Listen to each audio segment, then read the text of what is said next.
Welcome to prime time debate. తెలంగాణలో ఇప్పుడు కవిత bail వ్యవహారం అనేది రాజకీయ దుమారం రేపుతుంది. కవితకు సుప్రీంకోర్టు బెయిల్ ఇచ్చింది. బెయిల్ ఇవ్వడం అనేది ఏ దోషికైనా లేకుంటే నిందితుడికైనా ఎవరికైనా బెయిల్ అనేది వస్తుంది. అయితే బెయిల్ వస్తున్న సందర్భంగా సుప్రీంకోర్టు చేసిన వ్యాఖ్యలు ఆసక్తికరంగా మారాయి.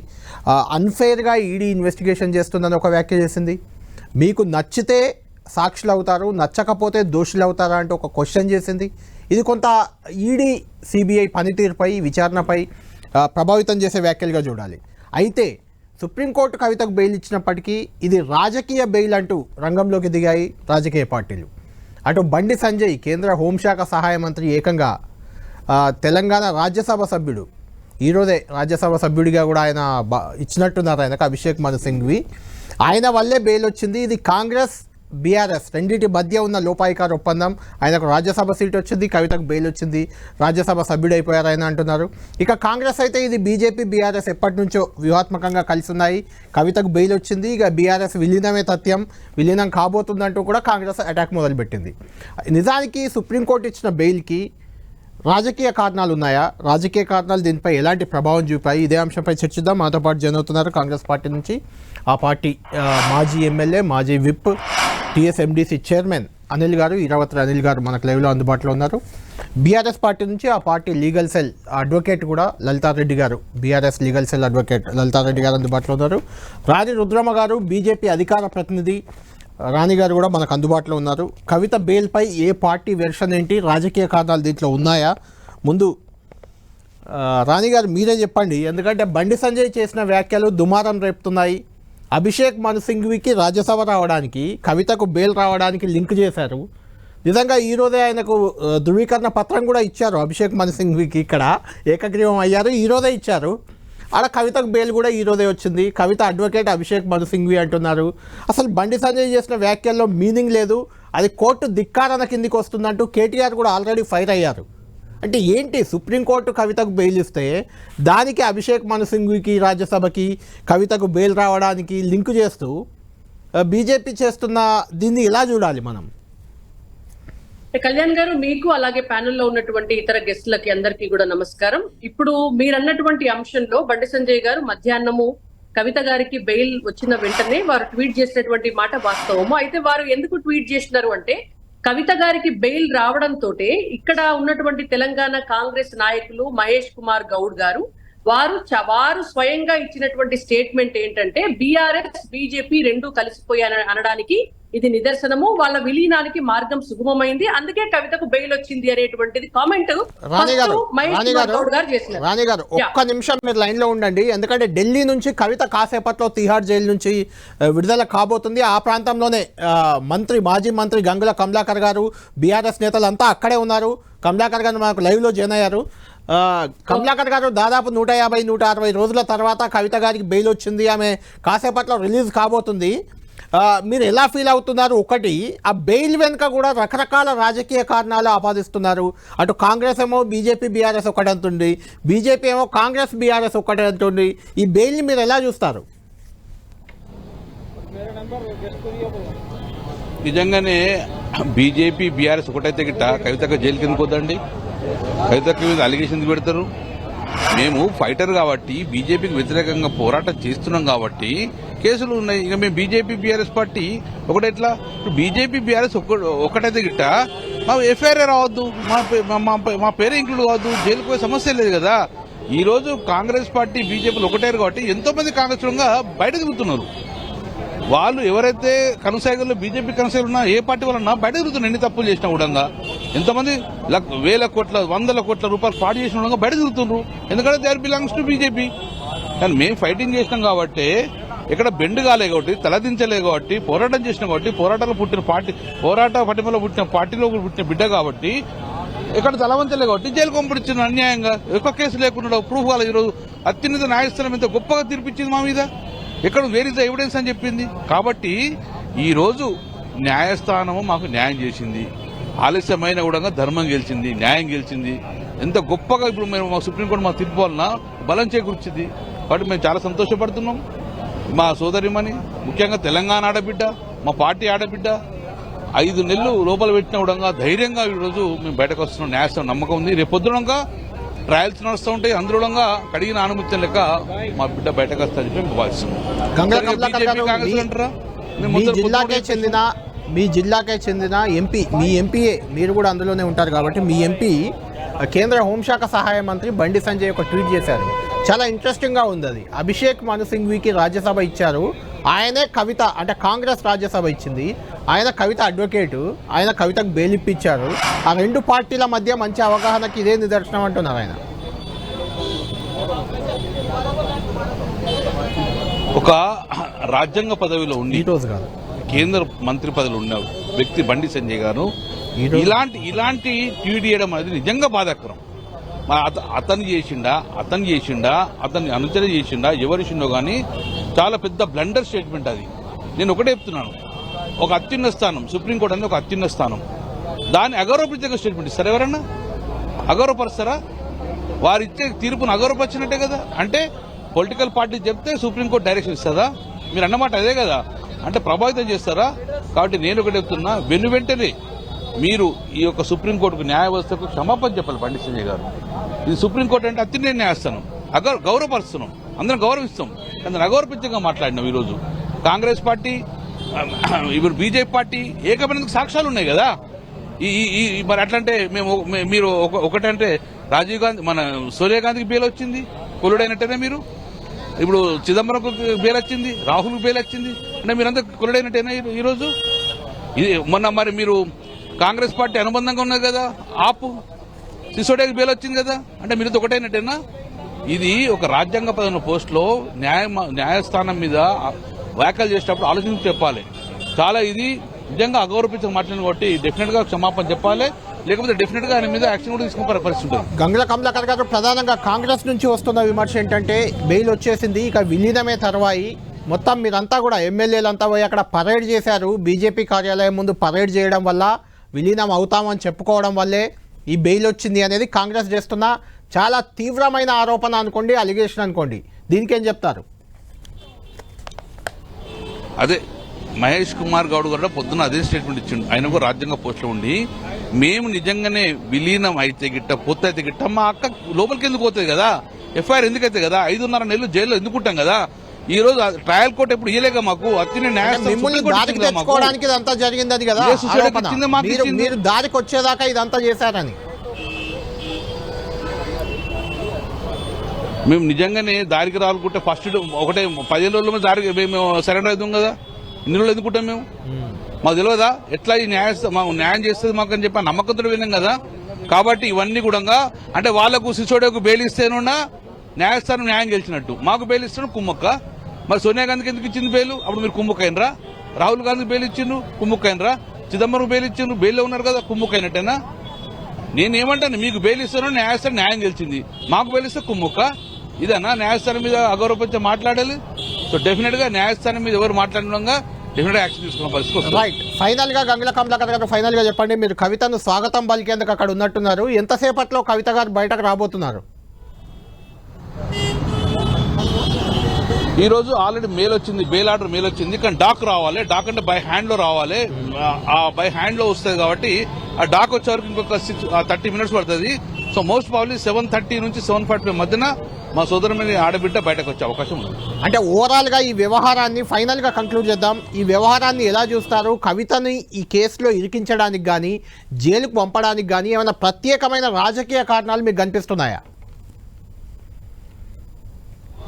ఒక్కటే, పొలిటికల్ లీడరు, రాజకీయ నాయకులు రాజకక్షంగా కేసులు పెడతారు. ఎన్ని కేసులు పెట్టినా తాత్కాలికంగా ఈ రోజు వాళ్ళు జైల్లో వేసి ఇబ్బంది పెడతారు.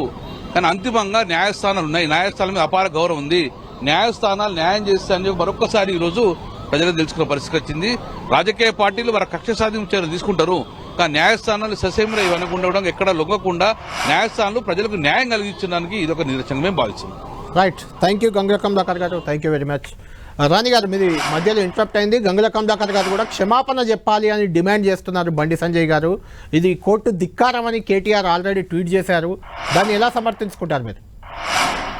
అయితే వాస్తవానికి గంగుల కమలాకర్ గారు కానీ, కేటీఆర్ గారు కానీ బండి సంజయ్ కుమార్ గారు చేసినటువంటి ట్వీట్ ని సరిగా చదవలేదండి. సుప్రీం కోర్టు ఇచ్చినటువంటి బెయిల్ తీర్పు గురించి బండి సంజయ్ గారు మాట్లాడలేదు. కవిత తరపున వాదించినటువంటి అడ్వకేట్ ఎవరైతే ఉన్నారో ఆ అడ్వకేట్ తోటి ఏం చేయించుకోవాలో అది చేయించుకొని ఆ అడ్వకేట్ ని ఇవాళ రాజ్యసభకు పంపించినారు. సేమ్ టైంలో సేమ్ గంటలో ఇక్కడ కవిత గారికి బెయిల్ రావడము, అక్కడ వారికి రాజ్యసభ వెళ్ళటము, వారి అన్యోన్యమైనటువంటి అనుబంధానికి నిదర్శనము. మీరు ఇంత గొప్పగా ఒక రిలేషన్షిప్ ని మెయింటైన్ చేసినారు, ఇవాళ మీరు సక్సెస్ అయిపోయినారు, దాంట్లో కంగ్రాచులేషన్స్ అని పెట్టినారు. అంతే తప్ప వారు సుప్రీం కోర్టు గురించి ఎక్కడ కూడా మాట్లాడలేదు. ఇది మొదటి అంశం. రెండోది, వారు ఎందుకు ట్వీట్ చేసినారు? మహేష్ కుమార్ గౌడ్ గారు కవిత గారి రిలీజ్ అనేటువంటిది బెయిల్ రావటం, ఇప్పుడు బెయిల్ ఏమి అది కంప్లీట్ గా ఆవిడ నిర్దోషి అని గాని దోషి అని గాని తేల్చినటువంటి తీర్పు కాదండి. బెయిల్ ఎవరికైనా వస్తుంది, బెయిల్ దోషికైనా వస్తుంది, నిర్దోషికైనా వస్తుంది. ఆవిడ మహిళగా ఆవిడ ఆరోగ్యం బాగలేదని అప్లై చేసుకున్నారు, అలాగే కొన్ని కారణాలు పెట్టుకున్నారు. 4-5 నెలల తర్వాత ఎటువంటి కేసులో అయినా ఏ ముద్దాయికైనా బెయిల్ అనేటువంటిది ఇవ్వడం అనేది సిస్టమ్ లో భాగం, అది వస్తుంది. సో వచ్చినప్పుడు మహేష్ కుమార్ గౌడ్ గారు ఏమని పెట్టినారండి? బీఆర్ఎస్ పార్టీ బీజేపీ విలీనమే తర్వాయి వీళ్ళ లోపాయికారి ఒప్పందానికి ఇది నిదర్శనం అంటే కవిత గారు జీవితకాలం జైల్లోనే ఉండాలా?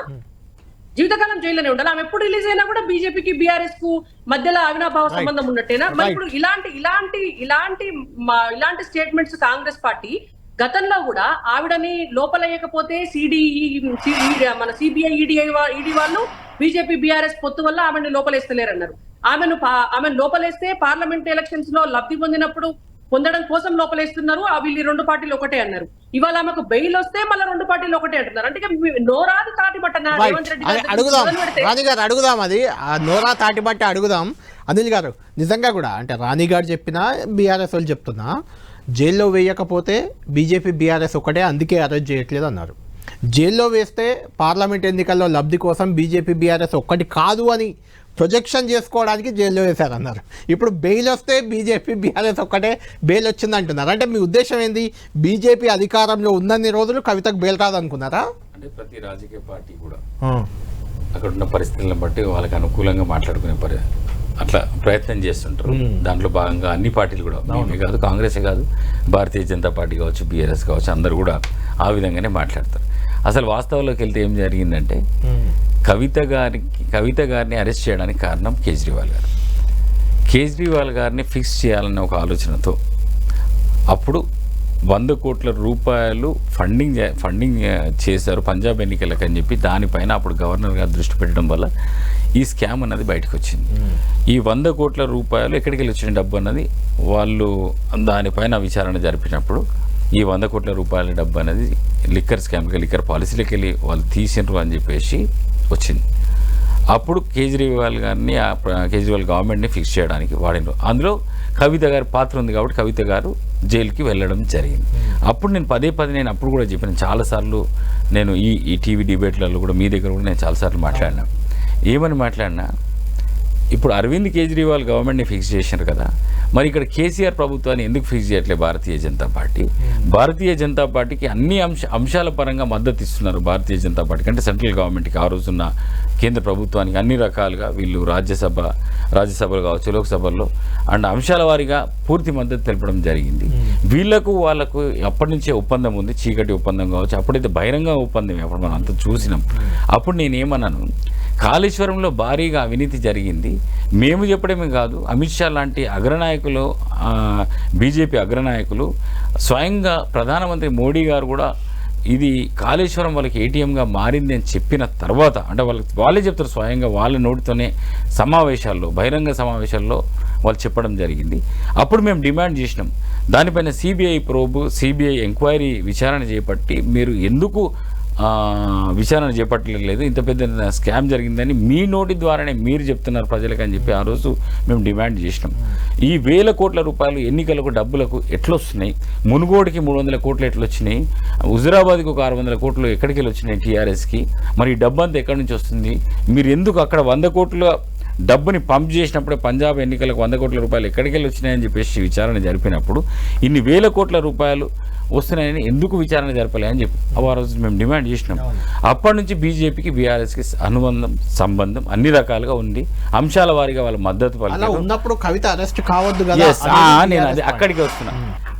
ఈ కవిత అరెస్ట్ కావడానికి కారణం ఏంటంటే అరవింద్ కేజ్రీవాల్ గారిని ఫిక్స్ చేయాలి కాబట్టి, ఆమ్ ఆద్మీ పార్టీని ప్రభుత్వాన్ని ఫిక్స్ చేయాలి కాబట్టి ఆ రకంగా కవిత ఆ కేసులో ఉంది. కవిత వాజ్ అసలు ఆమెనే కదా మొత్తం కింగ్ పిన్ అంతా కవితనే కదా. ఆ డబ్బు సమకూర్చడం కావచ్చు, ఈ లిక్కర్ స్కామ్ కావచ్చు, ఇదంతా కూడా కవిత గారి పాత్రనే ఎక్కువ ఉంది. అని ఈడీ సిబిఐ చెప్పింది, ఈరోజు సుప్రీంకోర్టు ఏమో అన్ఫేర్గా ఉంది అసలు విచారణ అన్నది. సరే అది ఎలా మేనేజ్ చేస్తారు, ఏం చేస్తారు అన్నది పక్కకు పెట్టేస్తుంది. మీరు ఏమనుకుంటున్నారు ఈ బెయిల్ ఎందుకు వచ్చింది? ఈ బెయిల్ రావడానికి కారణం భారతీయ జనతా పార్టీతో కొమ్ముకైనరు కాబట్టి బెయిల్ వచ్చిందని నేను పూర్తిగా మేము నమ్ముతున్నాం. ఢిల్లీ ఉప ముఖ్యమంత్రికి కూడా బెయిల్ వచ్చింది, ఆయన 1.5 year తర్వాత వచ్చింది. మరి అరవింద్ కేజ్రీవాల్కి ఇంకా బెయిల్ ఎందుకు రాలే? మరి వస్తుందేమో. అందుకే అంటున్నా అరవింద్ కేజ్రీవాల్కి 1.5 year అంటే మనీష్ సిసోడియా ఆయనకు రావడానికి కారణం ఏంటంటే ఈడీ విచారణ జరిపింది, ఛార్జ్ షీట్ అయింది, సిబిఐ ఛార్జ్ షీట్ అయింది, అన్ని ఛార్జ్ షీట్లు ప్రతి సందర్భంగా ద్వంద్వ నీతి కనిపిస్తుంది. ఎందుకంటే మనీష్ సిసోడియాకు వస్తే చాలా లేటుగా వచ్చింది అంటారు, 1.5 year బట్టి కవితకు వస్తే బీజేపీ బీఆర్ఎస్ కు మొక్కంటారు, లేదంటే కవితను అరెస్ట్ చేయకపోతే ఆ రెండు ఒకటే అంటారు. మనీష్ సిసోడియాను అరెస్ట్ చేస్తే ఆందోళన చేస్తారు, అసలు ఇది స్కామే కాదు, ఎలా కేజ్రీవాల్ ఆందోళన చేస్తారని మీరే ధర్నాలు చేస్తారు. సరే ఇవాళ బెయిల్ గురించి మనం మాట్లాడుతున్నాం. బెయిల్లో మాత్రం జరిగింది వీళ్ళ మధ్య, ఎందుకంటే 100% అండర్స్టాండింగ్ తోని బెయిల్ వచ్చింది అని చెప్పేసి మా అభిప్రాయం. ఎందుకంటే కొద్ది సెంట్రల్ గవర్నమెంట్ అంతో ఏదో పాత్ర ఉంటుంది ఈ బెయిల్లో అని నేను నాకున్న అవగాహన. బీఆర్ఎస్ పార్టీ తరఫున అడ్వకేట్ లలితారెడ్డి గారు ఉన్నారు. ఇందులో నిజంగా కూడా ప్రభుత్వాల పాత్ర కానీ, లేకుంటే బీజేపీ బీఆర్ఎస్ అండర్స్టాండింగ్ కానీ, లేకుంటే బీజేపీ చెప్తున్నట్టు అభిషేక్ సింఘ్వికి రాజ్యసభ ఇవ్వడం అదంతా కవిత అడ్వకేట్ కి, అసలు అభిషేక్ సింఘ్వికి సంబంధం ఏంటిది అంటున్నారు. మొన్నటి వరకు వాదించారని, ఆయన వాదించలేదు. ముకుల్ రోహత్గి ఎవరు మొన్నటి వరకు అడ్వకేట్ జనరల్ గా, అంటే Bharatiya Janata party central government లో ఉండే కదా, వాళ్ళు అన్ని పార్టీలో ఉంటారు, అనడానికి ఉండదు, వాళ్ళ పని వాళ్ళు చేసుకుంటారు, ప్రాక్టీస్ చేసుకుంటారు, అడ్వకసీ చేసుకుంటూ వాళ్ళు ఏదో ఒక పార్టీకి అనుబంధంగా ఉంటూనే ఉంటారు. లలిత గారు, ఇందులో ఈ బెయిల్ ని మీరు ఎలా చూస్తారు? కవిత నిర్దోషి కాబట్టే బెయిల్ వచ్చిందంటారా, లేదంటే ఏమైనా అండర్స్టాండింగ్ రాజకీయాలు బీజేపీ కానీ కాంగ్రెస్ కానీ ఆరోపిస్తున్నట్లు రాజకీయాలు ఉన్నాయా? ఎందుకంటే మీరు హియరింగ్స్ లో కూడా చాలా సందర్భాల్లో ఢిల్లీలో ఉన్నట్టున్నారు. First of all subject deviate అయ్యి ఏదైతే కామెంట్స్ జరిగినాయో ఇక్కడ అవన్నీ నేనైతే తీవ్రంగా ఖండిస్తున్నాను. బికాజ్ మనం ఓన్లీ సబ్జెక్ట్ బేస్డ్ కవిత గారి బెయిల్ గురించి మాత్రమే మాట్లాడుకుంటే కరెక్ట్ ఏమో. బికాజ్ ఇందాక బ్రదర్ ఏదో కాళేశ్వరం అవి ఇవి అన్నారు.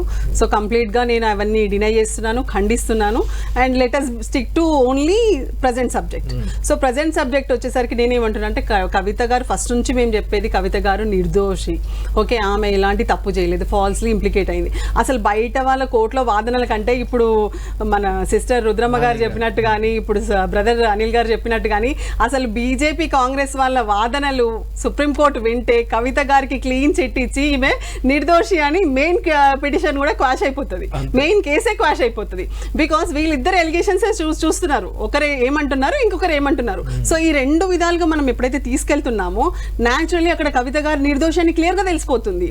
అంటే వీళ్ళు తనని ఇరికించాలని చూస్తున్నారు, బీజేపీ వాళ్ళ మీద పెట్టి, బీజేపీ వాళ్ళు ఏం చేస్తున్నారు, కాంగ్రెస్ వాళ్ళ మీద పెట్టి కవిత గారిని ఇరికించాలనుకుంటున్నారు. సో కవిత గారిని ఇరికించారు తప్ప ఇందులో ఏం లేదంట, ఏమీ లేదు. మీరు చూడండి ఫస్ట్ నుంచి అంటే బేసిక్ కంప్లైంట్ లో తన నేమ్ లేదు, ఎఫ్ఐఆర్ లో లేదు, సబ్సిక్వెంట్ గా ఒక ఛార్జ్ షీట్ ఫైల్ అయింది, ఛార్జ్ షీట్ లో లేదు, ఒక హియర్సే విట్నెస్ ఏదో చెప్పాడు. సో ఇప్పుడు మీరు ఈ రోజు వాదనలు కూడా విని ఉంటారు, సుప్రీంకోర్టు ఏదైతే కామెంట్స్ పాస్ చేశారో అసలు పర్ఫెక్ట్ అవి. ఇప్పుడు నిజంగా అలాంటిది ఏదైనా కొల్యూజన్ అయ్యి ఉంటే, ఇప్పుడు జడ్జిమెంట్ ఇచ్చింది కోర్టులో ఉన్న అత్యుత్తమ అంటే సుప్రీంకోర్టులో జస్టిస్లు ఇచ్చిన ఇది, అంతేగాని వీళ్ళు కుమ్మకైతే వాళ్ళు ఇచ్చారు, వాళ్ళు కుమ్మకైతే వీళ్ళు ఇచ్చారు అంటే it is really a contempt of court. What they are saying, how can they say like that? Okay, అసలు వీళ్ళకి ఎవరికి రైట్ లేదు ఇలాంటి మాటలు మాట్లాడేది. ఇది నిజంగా సుమోటో ఒకవేళ కోర్టు తీసుకుంటే చాలా చాలా కఠినమైన శిక్ష పడుతుంది. ఇప్పుడు బండి సంజయ్ గారు అసలు అలా ఎలా అనగలరు? అసలు ఇప్పుడు సిస్టర్ ఏమంటున్నారంటే సరే తను అలా కాదు ఇలా అన్నారు, మహేష్ కుమార్ గౌడ్ గారు అన్నదానికి రియాక్షన్ వాట్ ఎవర్. కానీ మీరు ఏదన్నా అల్టిమేట్ గా సుప్రీం కోర్టు ఎవరిని బ్లేమ్ చేస్తున్నారు, ఎవరిని బ్లేమ్ చేస్తున్నారు, ఎవరిని తప్పుపడుతున్నారు? అంటే ఇప్పుడు కాంగ్రెస్ వాళ్ళు చెప్తే అక్కడ ఇచ్చినట్ట, బీజేపీ వాళ్ళు చెప్తే ఇచ్చినట్ట, అంటే ఏ విధంగా కోర్టుని బ్లేమ్ చేస్తున్నారు? మీరు 5 నెలల సుదీర్ఘ పోరాటం చూసారు. నిజంగా అలాంటిది ఏదైనా కుమ్మక్క ఉంటే ఎప్పుడే వచ్చేది. ఇప్పుడు కమలాకర్ గారు చెప్పారు, చెప్పినట్టు కూడా తప్పు పడుతున్నారు. కుమ్మక్క అయితే వచ్చేదంటే మళ్ళీ మీరు అనేది కూడా వీళ్ళన్నట్టుగా కుమ్మక్క అయ్యి ఉంటే అంటున్నారు. వాట్ ఐఎమ్ సేయింగ్, అసలు ఆ వర్డ్స్ ఎలా యూజ్ చేయగలుగుతున్నారు? ఇప్పుడు చూస్తున్నాం ఆల్మోస్ట్ వీళ్ళేదో అంటారు, వాళ్ళేదో అంటారు, ఆ పార్టీ ఈ పార్టీ అంటే ఓకే మనం మేబీ రాజకీయాలలో అనుకుంటారేమో, కానీ when it comes to court of law since 5 months it's been like జరుగుతున్నది మంది ప్రతి ఒక్కరు వెల్ ఎడ్యుకేటెడ్ పర్సన్స్ అందరూ చూస్తున్నప్పుడు అసలు ఈ మాట ఎలా అంటారు? ఈ రోజు వచ్చిన జడ్జిమెంట్ ని ఎలా తప్పుపడతారు? సో ఏదో అభిషేక్ స్వింగి గారు చేస్తున్నారంటే అసలు కంప్లీట్లీ డినై చేస్తున్నారు ఆ విషయాన్ని. రాణి గారు మీరే చెప్పాలి, అంటే ఈ జడ్జిమెంట్ తప్పు పట్టడం, సుప్రీంకోర్టు ఇచ్చిన జడ్జిమెంట్ ని అది కోర్టు ధిక్కరణ కిందికి వస్తుందని కేటీఆర్ కూడా అన్నారు, లలితారెడ్డి గారు కూడా. బేసికల్గా ఆమె అడ్వకేట్, బీఆర్ఎస్ పార్టీ నాయకురాలు అనుకోండి. అంటే సుప్రీంకోర్టు జడ్జిమెంట్ను కూడా మీరు క్వశ్చన్ చేస్తూ ఆ పార్టీ ఈ పార్టీతో కలిసింది, ఈ పార్టీ ఆ పార్టీతో కలిసింది కాబట్టే బెయిల్ వచ్చింది అంటే ఆ రాజకీయం కోసం సుప్రీంకోర్టును కూడా వాడుకున్నట్లుగా అఫ్కోర్స్ కాంగ్రెస్ కానీ మీరు కానీ వాడినట్లుగా అనిపించట్లేదా? ఈవెన్ బీఆర్ఎస్ కూడా ఒకవేళ కుమ్మక్క అయితే ఎప్పుడో బెయిల్ వచ్చేదంటారు వాళ్ళు. చాలా మంది నాయకులు ఆ మాట వాడుతున్నారు. అంటే కుమ్మక్క అంటే వీళ్ళు అన్నట్టుగా what I mean to say జరగదు, అలాంటిది కోర్ట్ అనేది జరగదు. What I'm saying purely Kalyan గారు ఇప్పుడు టిఆర్ఎస్ పార్టీ చేస్తున్నటువంటి వాదన ఏంటి? అసలు కోర్టుకి దీనికి ఏం సంబంధము, అట్లా జరుగుతుందా అనేటువంటి మాట మాట్లాడుతున్నారు కదా. మరి ఈడీకి ప్రభుత్వానికి ఏం సంబంధం అండి? అసలు ఫస్ట్ గత 5 సంవత్సరాలు 10 సంవత్సరాల నుంచి మొదలు పెట్టింది ఎవరు? బీఆర్ఎస్ పార్టీ వాళ్ళు ఈడీకి, సిబిఐకి, బీజేపీకి అంటగట్టి సిబిఐని తెలంగాణ రాష్ట్రంలోకి ఎంటర్ కానియము అని చెప్పి తీర్మానం చేసినటువంటి party BRS party. Congress party ఎన్నికల సమయంలో కావచ్చు, ఎన్నికలు అయిపోయిన తర్వాత కావచ్చు, మొత్తం ఈడీని, సిబిఐని, బీజేపీని కొంత డిఫరెన్స్ ఉంది. అంటే మీరు చెప్పే వెర్షన్ కి దీనికి, ఎందుకంటే ఈడీ, సిబిఐ అనేవి ఒక వ్యవస్థలు, కేంద్ర ప్రభుత్వ ఆధీనంలో పనిచేసే వ్యవస్థలు. సుప్రీంకోర్టు అలా కాదు కదా, సుప్రీంకోర్టు కేంద్ర ప్రభుత్వ ఆధీనంలో ఉండదు. రైట్. సుప్రీంకోర్టు విషయంలో కూడా తీర్పు విషయంలో బండి సంజయ్ గారు ఇవాళ ఏమీ మాట్లాడలేదు. వారు అన్నటువంటి మాట ఏంటంటే చాలా స్పష్టంగా మీరు చూడండి, ఇవాళ రాజ్యసభ ఎన్నికలు అయినాయి. బీఆర్ఎస్ పార్టీకి if I'm not wrong 38 MLAs ఉన్నారు. 38 ఎమ్మెల్యేస్ ఉన్నాక వీళ్ళు ఎందుకు నామినేషన్ వేయలేదు? 10 మంది ఎమ్మెల్యేలు ఉంటే రాజ్యసభ అభ్యర్థిత్వానికి నామినేషన్ వేయాలా? వీళ్ళు వేయలేదు. వేయకుండా అభిషేక్ సింఘ్వి చాలా ఏమంటారు ఏకగ్రీవంగా గెలిచేటటువంటి పరిస్థితిని వీళ్ళు కల్పించినారు. ఇవాళ తెలంగాణ నుంచి ఆయన ఎన్నికైనట్టు పరిస్థితి ఇప్పుడు ఏర్పడింది. సేమ్ టైంలో కవిత గారు రిలీజ్ అయ్యారు. కాబట్టి వాళ్ళ కాంగ్రెస్ పార్టీకి, బీఆర్ఎస్ పార్టీకి ఒక అండర్స్టాండింగ్ ఉంది. కేసీఆర్ గారు చాలా గొప్ప రాజకీయ చిత్రత ప్రదర్శించారు అనేటువంటిది వారు చెప్పినటువంటి అంశం. మేము సుప్రీంకోర్టు తీర్పు గురించి వారు ఎక్కడ మాట్లాడలేదు. బట్ ఈ బెయిల్ ప్రాసెస్ అనేటువంటిది జరిగేటటువంటి దానిలో చాలా చక్కగా అడ్వకేట్స్ ని ఎట్లా మేనేజ్ చేసినారు అనేటువంటి దాన్ని, వారికి రాజ్యసభను ఆఫర్ చేసి మరీ కేసు వాదింపజేసుకున్నారు అనేటువంటి దాన్ని రాజ్యసభ ఆఫర్ చేసింది ఎవరు? కాంగ్రెస్ పార్టీకి బలం ఉంది. కాంగ్రెస్ పార్టీ ఎవరిని పెట్టినా అక్కడ గెలిచే అవకాశం ఉంది. బీఆర్ఎస్ సహకారం అవసరం లేదు కదా దానికి.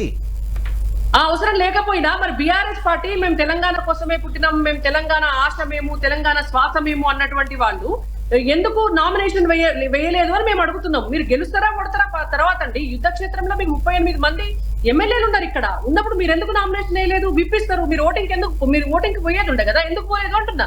అంటే వదిలేసిండ్రు వీళ్ళు. మీకు కావాలంటే నేను కాపీ పంపిస్తా. కవిత గారికి బెయిల్ పిటిషన్ కి సంబంధించినటువంటిది బెయిల్ పిటిషన్ అప్లికేషన్ నెంబర్ కూడా కళ్యాణ్ గారు నెంబర్ 48/2024 ఏప్రిల్ 1 రోజు 2024 మధ్యాహ్నం 2 గంటలకి అక్కడ రిజిస్టర్ అయినటువంటి బెయిల్ అప్లికేషన్ కాపీ నేను మీకు పంపిస్తా. అందులో ఫస్ట్ అడ్వకేట్ పేరు ఎవరిది ఉంటది అని అంటే అభిషేక్ మను సింఘ్వి గారు ఉంటారు. అభిషేక్ సింఘ్వి గారు, కవిత గారు అడ్వకేట్ అనే దాంట్లో ఏం వాస్తవం లేదనట్లేదు నేను. కానీ ఈ చిన్న ఇష్యూని బట్టి అంటే నాకు అర్థమైంది ఏంటంటే లలిత గారు, ఇది మీరు పోటీ చేయకపోయినా బీఆర్ఎస్ వాళ్ళు, బీజేపీ ఇట్లన్నా కాంగ్రెస్ ఇట్లన్నా, బీజేపీకి కాంగ్రెస్ని లేకుంటే బీజేపీకి బీఆర్ఎస్కి బీజేపీని లింక్ చేసే ప్రయత్నం అయితే జరుగుతుంది. 2 పార్టీలు చేస్తున్నాయి. అలానే కనిపిస్తుంది అనిల్ గారు. ఇది ప్రాబ్లం ఏంటంటే బీఆర్ఎస్ చాలా వీక్ అయిపోయిందండి. మరి వీక్ అయిన దానికోసం ఇంతెందుకు భయపడుతున్నారు? వాళ్ళతో లింక్ మీరెందుకు చేస్తున్నారు? మీతో వాళ్ళెందుకు? బీఆర్ఎస్ చాలా పట్టించుకోకూడదు. బీఆర్ఎస్ చాలా వీక్ అవడం వల్ల ఇప్పుడు ఏం జరుగుతుందంటే భారతీయ జనతా పార్టీ బీఆర్ఎస్ని విలీనం చేసుకునే ప్రయత్నం జరుగుతున్నది. అందుకే వాళ్ళు ఈ కేసులో వాళ్ళు సహాయం చేసిరని చెప్పేసి బయట మాట్లాడుకుంటున్నారు. ఆ విలీన ప్రక్రియ గత ఆల్మోస్ట్ ఒక 3-4 మంత్స్ నుంచి జరుగుతున్నది. విలీనం చేయాలని వాళ్ళు అంటే అంతో ఇంతో బీఆర్ఎస్ స్ట్రాంగ్ అంటే గ్రౌండ్లో అంతో ఇంతో క్యాడర్ కానీ అది ఉంది కాబట్టి బీఆర్ఎస్ని లేకుండా చేయాలనే ఆలోచన వాళ్ళు కూడా బీజేపీ కూడా చేస్తుంటుంది. వీళ్ళకు అవసరం ఉన్నాయి, వాళ్ళకు అవసరాలు ఉన్నది కాబట్టి ఆ విలీన ప్రక్రియ జరుగుతుందని బయట ప్రచారం అయితే బలంగా జరుగుతుంది. ప్రచారం ఏంది? మీ సీఎం గారే అన్నారు, కేసీఆర్ గవర్నర్, కేటీఆర్ కేంద్ర మంత్రి, హరీష్ రావు ఇక్కడ శాసనసభ పక్ష నేత, నెక్స్ట్ ముఖ్యమంత్రి అభ్యర్థి, కవితకు బెయిల్ వస్తుంది. సీఎం గారు చెప్పితే ఇవి బయట ప్రచారం కాదు, మరి అవే రేవంత్ రెడ్డి గారు చెప్పింది. అదే ఒకటి వచ్చింది, బెయిల్ వచ్చింది కాబట్టి మిగిలిన మూడు కూడా జరుగుతాయా? బెయిల్ వచ్చిన తర్వాత విలీనం జరుగుతుంది, విలీన ప్రక్రియ తర్వాత మళ్ళీ వాళ్ళకి వచ్చే ఏది పోస్టులు వాళ్ళకి వస్తాయి, వాళ్ళకి ఏం రావాలో పదవులు వాళ్ళకి వస్తారు, మాట్లాడుకొని ఉంటారు. లోపాయికార ఒప్పందం అయితే ఉంది. బెయిల్ కి విలీనానికి లింక్ అవుతుంది ఇది. అంటే ముఖ్యమంత్రి రేవంత్ రెడ్డి గారు అన్నది ఏంటంటే కవితకు బెయిల్ వస్తుంది ఫస్ట్, ఆ తర్వాత కేసీఆర్ గవర్నర్, కేటీఆర్ కేంద్ర మంత్రి, హరీష్ రావు ఇక్కడ శాసనసభ పక్ష నాయకుడు బీజేపీకి. యాజ్ పర్ లా ఎలా అంటే మనీష్ సిసోడియా గారికి ఆల్రెడీ వచ్చింది. సో న్యాచురల్లీ తనకి ఎప్పుడైతే బెయిల్ గ్రాంట్ అయిందో ఒక ఇండికేషన్ వచ్చింది అందరికీ. ఓకే, సబ్సిక్వెంట్ ఎవరెవరైతే కస్టడీలోకి తీసుకోబడ్డారో అందరికీ వస్తుంది. Not only this case, any other cases also usually the same procedure. So ఆ ప్రొసీజర్ ప్రకారము సో వాళ్ళకి ఒకటి తెలిసిపోయింది. However as per law court ప్రకారమే సిసోడియా గారికి వచ్చింది కాబట్టి తనకు కూడా వస్తుంది అనగానే దే స్టార్టెడ్ పాసింగ్ కామెంట్స్, విలీనాలు అది ఇది, like it is all political. I think నేనైతే ఖండిస్తున్నాను. నాకు ఏదైతుందో మేబీ మీరు బెటర్ పర్సన్స్ అండ్ మా లీడర్స్ ఎవరైతే ఉన్నారో వాళ్ళు better persons to answer this question. ఏదైతే విలీనాలు, సో నాకు తెలిసి నా ప్రకారం అలాంటిది ఏమీ లేదు. ఈ బెయిల్ కి విలీనానికి సంబంధించింది ఏదైతే లింక్ చేయాలని చూస్తున్నారో అది absolutely wrong and false and they are not suppose to say this. Rani గారు, కవితకు బెయిల్ ఇప్పించి బీఆర్ఎస్ ను కలిపేసుకోవాలి మీ పార్టీలో అనేది ప్రధాన వ్యూహం ఇక్కడ అనేది అనిల్ గారు అంటున్నమాట. ఇప్పుడు అట్లయితే అది బహుశా కాంగ్రెస్ పార్టీ వాళ్ళే ఆ వ్యూహం చేస్తుంటారు. ఎందుకంటే కవిత అడ్వకేటే కాంగ్రెస్ పార్టీ నామినేట్ చేసిన రాజ్యసభ సభ్యుడు కదా. అంటే అడ్వకేట్ వాదిస్తేనే బెయిల్ వస్తుందా, లేకపోతే ఆమె బెయిల్ రాదా, లేకపోతే ఆమె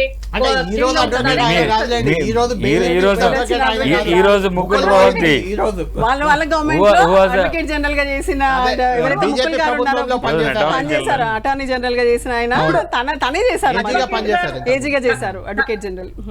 సో ఆయన కళ్యాణ్ గారు ఇప్పుడు సుప్రీం కోర్టు తీర్పు నుంచి సుప్రీం కోర్టునే భారతీయ జనతా పార్టీ కవిత గారికి బెయిల్ ఇప్పించి సుప్రీం కోర్టు తోటే ఇప్పించి విలీనం చేసుకుంటే దానికి చేస్తుంది అని కాంగ్రెస్ పార్టీ వాళ్ళు అంటున్నారు కదా.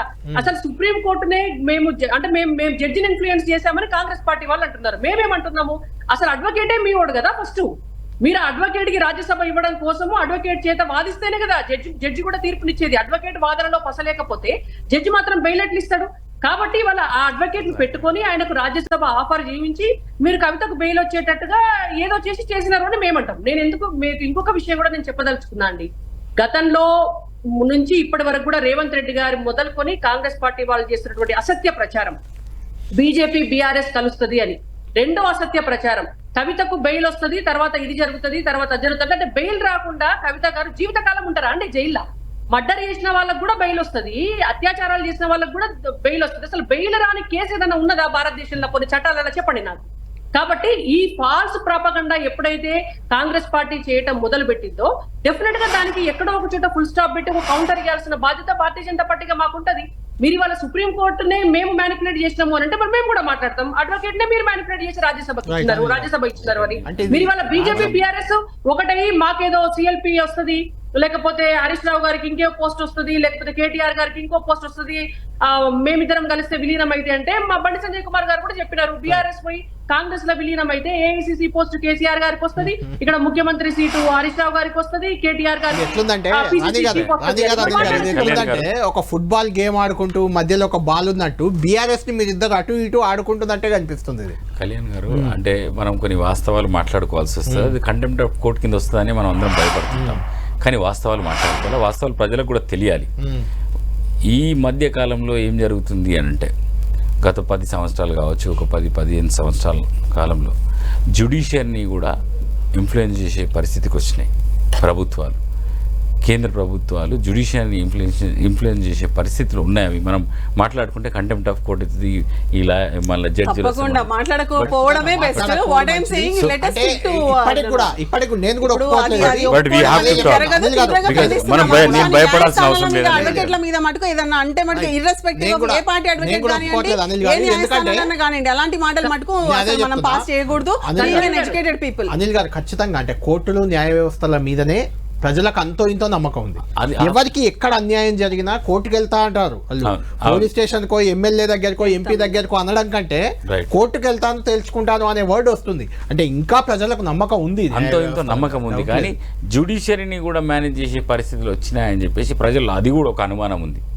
అంటే ఎట్లా అనుమానం అంటది, మీకు అగెనెస్ట్ గా తీర్పు వచ్చి నాకు అనుకూలంగా రాలేదు అన్నప్పుడు అలాంటి సందర్భాల్లో ఎవరికి వారు మేనేజ్ ఏదో అయిపోయింది అనే ఒక భ్రమ ఉండొచ్చు, అట్లా కొంతమంది ఉంటే వాస్తవం ఉండొచ్చు, మనకు తెలియదు. కానీ అంతేగా తప్పితే మేనేజ్ అనేది అంత ఈజీ కాదు. ఇప్పుడు ఒక కామన్ పర్సన్ అలా థింక్ చేస్తున్నారంటే వేరు. ఇక్కడ చట్టసభలకు వెళ్ళిన పర్సనాలిటీస్ వీళ్ళంతా చట్టసభలో లర్న్డ్ పీపుల్, లర్న్డ్ సభ్యులు ఉండి ఇలాంటి మాటలు మాట్లాడితే, ఎందుకంటే అది అత్యున్నత న్యాయస్థానం సుప్రీంకోర్టు మనం తప్పుపట్టు. నేను ప్రచారంలో ఉన్నదే నేను మాట్లాడుతున్నాను, నేను ఏదో చూసినా అని చెప్పట్లేదు.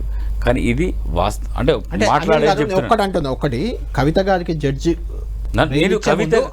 ఇదే విషయం మాట్లాడుతున్నా. బెయిల్ ఇచ్చే ముందు 5 నెలలుగా విచారణ జరిగింది, చాలాసార్లు హియరింగ్స్ అయినాయి. ఏ సందర్భంగా కూడా మీకు బెయిల్ ఇచ్చే అవకాశం కానీ ఆ కామెంట్ కానీ ఏ జడ్జి చేయలేదు. ఈరోజు జడ్జి క్లియర్గా చేశారు, ఈడీ అన్ఫెయిర్గా విచారణ చేస్తుంది. మాగుంట శ్రీనివాసులు రెడ్డి, కవిత ఇద్దరు కేజ్రీవాల్ని కలిశారు, ఇద్దరు ఈ లిక్కర్ స్కామ్లో భాగస్వాములు అయ్యారు. మాగుంట శ్రీనివాసులు రెడ్డి సాక్షి ఎలా అవుతాడు, కవిత నిందితురాలు ఎలా అవుతుందని నేరుగా న్యాయమూర్తి, సుప్రీంకోర్టు న్యాయమూర్తి ప్రశ్నించాడు. అంటే ఆ వ్యవస్థలనే తప్పుపట్టాడు, ఈడీని సిబిఐని తప్పుపట్టాడు, బెయిల్ ఇచ్చారు. నేను ఎందుకు అంటున్నానంటే కళ్యాణ్ గారు, ఈ పర్టికులర్ కేసు గురించి నేను ఇక్కడ మాట్లాడట్లేదు, దీని గురించి ఎందుకంటే రాజకీయం దీని చుట్టే జరుగుతుంది. ఎస్, ఈ పర్టికులర్ కేసులో ఏం జరిగింది అన్నది నేను మాట్లాడట్లేదు. కానీ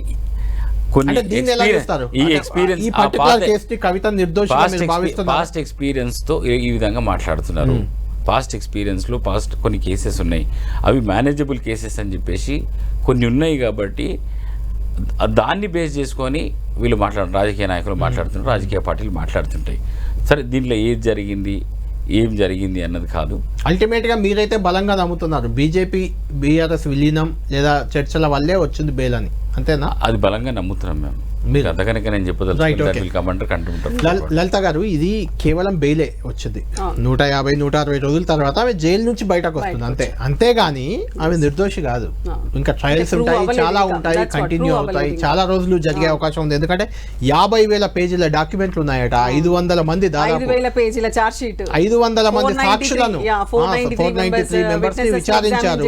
అందులో 56-57 మంది నిందితులు ఉన్నారు. అది తేలాలంటే ఇంకా 10 ఏళ్ళు పడుతుంది దాదాపుగా. అంటే ఇప్పుడే మీరు ఎందుకు అంత సంబరాలు, విజయోత్సవాలు ఇవన్నీ ఎందుకు? సంబరాలు అంటే మన ఆడబిడ్డ వాట్ ఎవర్ మన తెలంగాణ నుంచి, నాట్ ఓన్లీ మేబీ కవిత గారు ఇప్పుడు నేనన్నా ఉండొచ్చు, లేకపోతే మా సిస్టర్ నానిరుద్రమ్మ గారు ఎవరన్నా ఉండని. లలిత గారు, మిమ్మల్ని అడుగుతున్నా, ఏదో ప్రజల కోసం ప్రజా ఆందోళనల్లో, ప్రజల ఉద్యమాల్లో, ప్రజా సమస్యలపై పోరాడి ఎవరైనా జైలుకి వెళ్ళి బయటకు వస్తుంటే ఖచ్చితంగా సంబరాలు ఉంటాయా, హ్యాపీ ఉంటుంది అది ఎవరికైనా. కానీ ఇక్కడ ఒక లిక్కర్ స్కామ్, ఒక మహిళగా ఉండి ఇందులో ఎట్లా ఇన్వాల్వ్ అయిందని ఒక చర్చ తెలంగాణ సమాజంలో చర్చ ఉంది. ఈ జైలు నుంచి బయటకు రావడాన్ని ఏదో విజయోత్సవం లా చేస్తే అది కూడా ఇంకా మీ పార్టీకి కూడా కొంత నెగటివ్ గా అనిపించదా? ఏమనిపించదు. ఎందుకు అనిపిస్తుంది? మాకు తెలుసు 100% she's innocent. Okay, falsely she has been implicated in the case.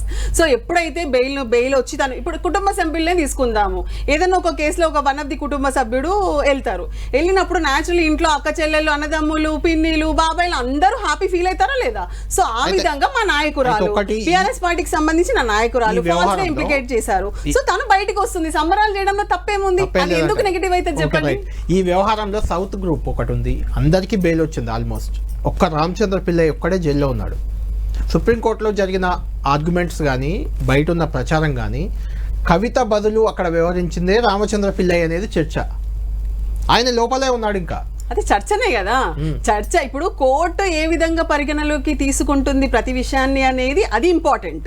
So మనము ఏదైతే ఇట్లా రాజకీయంగా కానీ ఏదో పబ్లిక్ మీటింగ్స్ కానీ వాట్ ఎవర్ ఆ పంచాయతీలో జరిగినవో ఇంకేదో comments basing on that court judgments ఇవ్వదు కదా. Basing on record, basing on evidences, అసలు ఏం జరిగింది, ఏంటి, ఈ 5 నెలల నుంచి ఏం జరుగుతుంది. అంటే ఈ వ్యవహారంలో క్లీన్ చిట్, అంటే మీరు ఒక అడ్వకేట్ కాబట్టి అడుగుతున్నా, ఎప్పుడు రావచ్చు క్లీన్ చిట్? ఎన్ని రోజుల్లో వచ్చే అవకాశం ఏమైనా ఉందా? అంటే కంప్లీట్ ట్రయల్ అవ్వాల్సిందే కదా, దానికి మీరు అన్నట్టుగా ఇంతమంది విట్నెస్లు ఉన్నారు, ఇన్ని వేల పేజీల ఎవిడెన్స్ ఉంది, ఇంత డాక్యుమెంటరీ ఇది ఉంది, అసలు ఇప్పుడు ఎందుకు ఇన్ని సంవత్సరాల్లో దగ్గర మోర్ దెన్ 5,000 కేసుల పైన ఏదో సంథింగ్ ఈడీ కేసులు ఉన్నాయి. అందులో రిజల్ట్ ఎన్ని వచ్చినాయి? I think 42 or 43 out of 5,000, more than 5,000. So ఆ విధంగా చూసుకుంటే ఇప్పట్లో తేలే కేసు ఇది. పోనీ అంటే ఇప్పుడు సబ్జెక్ట్ రాజకీయంగా మీ పార్టీపై ఇంపాక్ట్ ఉంటుందా? ఇది ఇంకా ఉంటుందా? ఇప్పుడు క్లీన్ చిట్ వచ్చింది, హ్యాపీ అమెరికా అంటే ఇది పాజిటివ్ గానే తీసుకుంటాం. It is N energy. మాకు మళ్ళీ ఎనర్జీ వచ్చింది. ఎందుకంటే మా సిస్టర్ ఏదైతే లోపల అన్యాయంగా తనని లోపల పెట్టారో తను మెరిట్స్ తను బోత్ సైడ్ ఆర్గ్యుమెంట్స్ విన్న తర్వాత తను బయటకు వస్తుంది. అనిల్ గారు, ఫైనల్ గా కంక్లూడ్ చేద్దాం. ఇప్పటిదాకా మీరు బీఆర్ఎస్ ని కార్నర్ చేస్తూ వచ్చారు కవిత కేసుపై. మీరైనా బీజేపీ అయినా రాణి గారితో కూడా మాట్లాడదాం. ఇప్పుడు ఆమె బెయిల్ వచ్చింది, కొంత ఆసక్తికరంగా ఉన్నాయి కామెంట్స్ కూడా జడ్జి. కాబట్టి బీఆర్ఎస్ కి మళ్ళీ ప్రజల్లో కొంత ఏమైనా అడ్వాంటేజ్ అయ్యే అవకాశం కనిపిస్తుందా మీకు? ఏం అడ్వాంటేజ్ ఉంటుందండి? ఇప్పుడు ఈమె ఇంప్లికేట్ అయింది what ever it is, A case పైన, లిక్కర్ కేసు పైన. ఇప్పటికీ అలాంటి అంటే మన సమాజంలో తను చేయడము, ఈ లిక్కర్ దంద చేయడం అనేది మన సమాజం ఒప్పుకోవట్లేదు. అంటే బిజినెస్ ఎవరైనా చేసుకోవచ్చు. ఇలాంటి కామెంట్స్ కూడా తీవ్రంగా ఖండిస్తున్నాను. అసలు అదే లిక్కర్ దందా చేయడం అంటే ఏదో కళ్ళతో చూసినట్టుగా మాట్లాడేస్తున్నారు బోత్ సైడ్స్ అనేది. This is really wrong. నేను అనేది ఏంటంటే దీన్ని చాలా అంటే ప్రచారమే కాదు, ఆమెనే కింగ్ పిన్ అని చెప్పేసి ప్రచారం జరిగింది. ఆమెనే ఈ సెటిల్ జరిగిన మాట వాస్తవమే. నేను చెప్పలేను, నేను ఆమె ఇన్వాల్వ్ అయిందా లేదని కోర్టులో నిర్ధారించాలంతే. రాజు గారు, మీరు ఫైనల్ గా కంక్లూడ్ చేయండి. ఒక తెలంగాణ మహిళ, మీరు కూడా చాలా సందర్భాల్లో కవిత గారితో కలిసి ఆందోళనల్లో అక్కడెక్కడ కూడా పాల్గొన్న సందర్భాలు ఉన్నాయి. మొత్తానికి లిక్కర్ స్కామ్ నుంచి అయితే బయటపడ్డట్టు, బెయిల్ రావడమే బయటపడిందని అనను, కానీ కొంత సుప్రీంకోర్టు కామెంట్లు అనేవి కొంత బీఆర్ఎస్కి అడ్వాంటేజ్గా కనిపిస్తున్నాయి. అసెంబ్లీ ఎన్నికల ముందు బీఆర్ఎస్ బలహీనపడడం కాంగ్రెస్కి అడ్వాంటేజ్ అయింది, పార్లమెంట్ ఎన్నికల్లో మీకు అడ్వాంటేజ్గా మారింది అదే. ఇప్పుడు కవిత బయటకు రావడం అనేది, అప్పటి నుంచి కవిత కేసు ఉంది కాబట్టి అది కొంత బీఆర్ఎస్కి ఇప్పుడు ఏమైనా అడ్వాంటేజ్ అవుతుందా? అలాంటి అవకాశం ఏం లేదంటారా? వాస్తవానికి బీఆర్ఎస్ పార్టీకి సంబంధించినటువంటి అంశంలో ప్రజల ఓటింగ్ అనేటువంటిది కవిత బెయిల్ అంశానికి ముడిపడి ఏం జరగలేదండి. అది కాంగ్రెస్ పార్టీ ఎంత ప్రాపగండా చేయాలని ప్రయత్నం చేసినా కూడా ప్రజలు ఏంటంటే 10 సంవత్సరాల కాలంలో బీఆర్ఎస్ పార్టీ పరిపాలన పైన ఉన్నటువంటి వ్యతిరేకత కొద్దీ ఆ రోజు ఒక ఆల్టర్నేట్ కావాలనుకున్నారు. బీజేపీ ఒక ఆల్టర్నేట్ గా ఎస్టాబ్లిష్ అయ్యేటువంటి టైంలో కొంత మార్పులు జరగడం వల్ల అప్పుడు కాంగ్రెస్ పార్టీకి అవకాశం వచ్చింది, వాళ్లకు అధికారాన్ని ఇచ్చినారు. పార్లమెంట్ ఎలక్షన్స్ వచ్చేసరికి సగం సీట్లు మాకు రావటం జరిగింది. అయితే ఇప్పుడు కూడా అంటే కవిత గారే బీఆర్ఎస్ పార్టీకి ఫేస్ ఐకాన్ కాదు కాబట్టి ఆవిడ అరెస్ట్ అనేటువంటి దాన్ని అంత తీవ్రమైనటువంటి ఇష్యూగా, ఆవిడకు బెయిల్ రావడం అనేటువంటి దాన్ని అంత తీవ్రమైనటువంటి ఇష్యూగా ప్రజలు రిసీవ్ చేసుకుంటారని నేను అనుకోను. ఎందుకంటే అది కేసీఆర్ గారి అరెస్టు లేకపోతే కేసీఆర్ గారికి సంబంధించినటువంటి అంశము అయితే నిజంగా కూడా దాన్ని ఒక సీరియస్ అంశం కింద తీసుకునేవాళ్ళు. బట్ బీఆర్ఎస్ పార్టీలో కూడా కవిత గారి అంశం అనేటువంటిది అంత సీరియస్ అంశం అని మేము అనుకోవట్లేదు. బీఆర్ఎస్ పార్టీ ఇవాళ తెలంగాణ రాష్ట్ర ప్రజల మనసులో లేదు. బీఆర్ఎస్ పార్టీ వద్దు అనేటువంటి దాంట్లో వాళ్ళు ఉన్నారు. ప్రాంతీయ పార్టీగా ఉన్నప్పుడు బీఆర్ఎస్ కు తెలంగాణ రాష్ట్రంతో సంబంధం ఉండే కాబట్టి ప్రజలు రిసీవ్ చేసుకున్నారు. ఇవాళ రిసీవ్ చేసుకునే పరిస్థితి. థ్యాంక్ యూ రాణి రుద్రమ గారు, థ్యాంక్ యూ లలితారెడ్డి గారు, థ్యాంక్ యూ అనిల్ గారు. మొత్తానికి కవితకు బెయిల్ రావడం అనేది కూడా మళ్ళీ తెలంగాణలో రాజకీయ దుమారం రేపుతుంది. ఇది తమకు ఖచ్చితంగా అడ్వాంటేజ్ అవుతుందని బీఆర్ఎస్ భావిస్తుంటే కాంగ్రెస్ బీజేపీ మాత్రం కొట్టిపడేస్తున్నాయి. కవితకు జైలుకు వెళ్ళడం కానీ బెయిల్ రావడం కానీ తెలంగాణ రాజకీయాల్లో బీఆర్ఎస్కి అప్పుడు మైనస్ కాలేదు, ఇప్పుడు ప్లస్ కూడా అయ్యే అవకాశం లేవంటున్నాయి. చూడాలి తెలంగాణ రాజకీయం ఏ రకంగా ఉండబోతుంది ముందు. కవిత జైలు నుంచి వచ్చిన తర్వాత ఏ రకంగా రాజకీయంగా ఆమె ముందుకెళ్తారనేది కూడా కొంచెం ఇంట్రెస్టింగ్ ఫ్యాక్టరే. ఎందుకంటే జైలుకి వెళ్ళి వచ్చిన వాళ్ళు ముఖ్యమంత్రులు అవుతారనే ఒక తెలంగాణలో ఉమ్మడి ఆంధ్రప్రదేశ్లో కూడా ఒక చర్చ ఉంది కాబట్టి ఆ దిశగా ముఖ్యమంత్రి పీఠం వైపు ఏమన్నా కవిత గారు కన్నేస్తారా మరి వేచి చూడాలి. ఇది ప్రైమ్ టైం డిబేట్.